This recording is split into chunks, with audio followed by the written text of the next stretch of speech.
Hi friends, welcome to my channel. Prema Kavya ಧಾರಾವಾಹಿಯ ಇಂದಿನ ಸಂಚಿಕೆಯಲ್ಲಿ ಕುತೂಹಲ ಮತ್ತು ಹಾಸ್ಯದ ಮಿಶ್ರಣದೊಂದಿಗೆ ಸಾಗುತ್ತಿದೆ.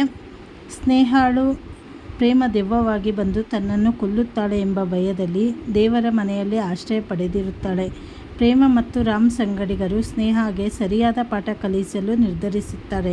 ರಾಣಿ ಗೆಜ್ಜೆಯ ನಾದ ಮಾಡುತ್ತಾ ಪಾತ್ರೆಗಳನ್ನು ಎಸೆದು ಶಬ್ದ ಮಾಡುತ್ತಾ ಸ್ನೇಹಾಗೆ ನರಕ ದರ್ಶನ ಮಾಡಿಸ್ತಾಳೆ. ಪ್ರೇಮ ಇನ್ನೂ ಕೂಡ ಇಲ್ಲೇ ಇದ್ದಾಳೆ, ತನ್ನನ್ನು ಬಲಿ ತೆಗೆದುಕೊಳ್ಳದೆ ಬಿಡುವುದಿಲ್ಲ ಎಂದು ಸ್ನೇಹ ದೇವರ ಮುಂದೆ ಕುಳಿತು ನಡುಗುತ್ತಾಳೆ. ಮಹಾದೇವ ಮತ್ತು ರಾಮ್ ಪ್ರೇಮಳ ಅದ್ಭುತ ನಟನೆಯನ್ನು ಕಂಡು ಮೆಚ್ಚುಗೆ ಸೂಚಿಸುತ್ತಾರೆ. ನೀನು ಕೊಟ್ಟ ಕಾಲಕ್ಕೆ ಅವಳು ಇನ್ನೂ ಯಾವತ್ತೂ ನೆಮ್ಮದಿಯಿಂದ ಮಲಗಲು ಸಾಧ್ಯವಿಲ್ಲ ಎಂದು ಮಹಾದೇವ ನಗುತ್ತಾ ಹೇಳ್ತಾನೆ. ಇದೇ ಸಮಯದಲ್ಲಿ ರಾಮ್ಗೆ ಎಸ್ಪಿಯಿಂದ ಕರೆ ಬರುತ್ತದೆ.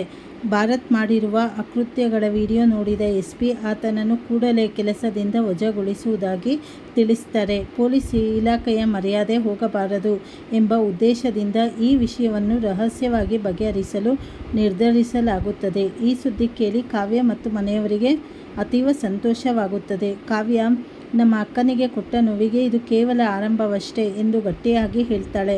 ಭಾರತ್ ಮುಖವಾಡ ಕಳಚಿ ಆತ ಜೈಲು ಪಾಲಾಗುವುದು ಖಚಿತವಾಗುತ್ತದೆ. ರಾತ್ರಿ ಸಮಯದಲ್ಲಿ ಮತ್ತೊಂದು ಹಾಸ್ಯಮಯ ಘಟನೆ ನಡೆಯುತ್ತದೆ. ಮನೆಯಲ್ಲಿ ಎಲ್ಲರೂ ಮಲಗಿರುವಾಗ ಪ್ರೇಮಂಗೆ ಹಸಿವಾಗಿ ಅಡುಗೆ ಮನೆಗೆ ಬಂದು ಮೊಸರನ್ನ ತಿನ್ನಲು ಕುಳಿತುಕೊಳ್ತಾಳೆ. ಅಲ್ಲಿಗೆ ಬಂದ ಮಹೇಶ್ವರಿ ಪ್ರೇಮ ರಾಕ್ಷಸಿಯಂತೆ ಮೊಸರನ್ನ ತಿನ್ನುತ್ತಿರುವುದನ್ನು ಕಂಡು ದೆವ್ವ ಬಂದಿದೆ ಎಂದು ಕಿರಿಚಾಡುತ್ತಾಳೆ. ಮನೆಯವರೆಲ್ಲರೂ ಎದ್ದು ಬಂದಾಗ ಮಹೇಶ್ವರಿ ಭಯದಲ್ಲಿ ತೊದಲುತ್ತಾಳೆ.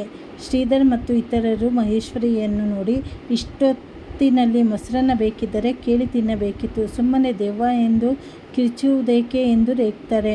ಪ್ರೇಮ ಮತ್ತು ರಾಮ್ ಈ ಸಂದರ್ಭವನ್ನು ಜಾಣ್ಮೆಯಿಂದ ನಿಭಾಯಿಸಿ ಮಹೇಶ್ವರಿ ಕೆಟ್ಟ ಕನಸು ಬಿದ್ದಿರಬಹುದು ಎಂದು ಹೇಳಿ ಸಮಾಧಾನ ಮಾಡ್ತಾರೆ. ಈ ಕಡೆ ಮರುದಿನ ಬೆಳಿಗ್ಗೆ ಸ್ನೇಹ ಇನ್ನೂ ಕೂಡ ದೇವರ ಮನೆಯಿಂದ ಹೊರಬಂದಿರುವುದಿಲ್ಲ. ಅವಳ ತಂದೆ ಬಂದು ಧೈರ್ಯ ತುಂಬಿದ ಮೇಲೆಯೇ ಅವಳು ಹೊರಬರುತ್ತಾಳೆ. ಆದರೆ ಪ್ರೇಮಳ ಭಯ ಅವಳನ್ನು ಬಿಡದೆ ಕಾಡುತ್ತಿರುತ್ತದೆ. ಮತ್ತೊಂದೆಡೆ ರಾಮ್ ಮತ್ತು ಸ್ನೇಹ ಮದುವೆಯ ಮನೆಯಲ್ಲಿ ಸಿದ್ಧತೆಗಳು ನಡೆಯುತ್ತಾ ಇರುತ್ತದೆ. ರಾಮ್ಗೆ ಈಗಾಗಲೇ ಮದುವೆಯಾಗಿದ್ದರೂ ಪ್ರೇಮ ತಾನೇ ನಿಂತು ತನ್ನ ಗಂಡನಿಗೆ ಎರಡನೇ ಮದುವೆ ಮಾಡುತ್ತಿರುವುದನ್ನು ಕಂಡು ಮಹಾದೇವ ಹಾಗೂ ಇತರರು ರೇಗಿಸ್ತಾರೆ. ರಾಮ್ ಇಬ್ಬರು ಹೆಂಡತಿಯರ ಮಧ್ಯೆ ಸಿಲುಕಿ ಹೇಗೆ ಸಂಸಾರ ಮಾಡ್ತಾನೆ ಎಂಬುದು ಮುಂದಿನ ದಿನಗಳಲ್ಲಿ ನಗುವಿನ ಅಲೆ ಎಬ್ಬಿಸಲಿದೆ.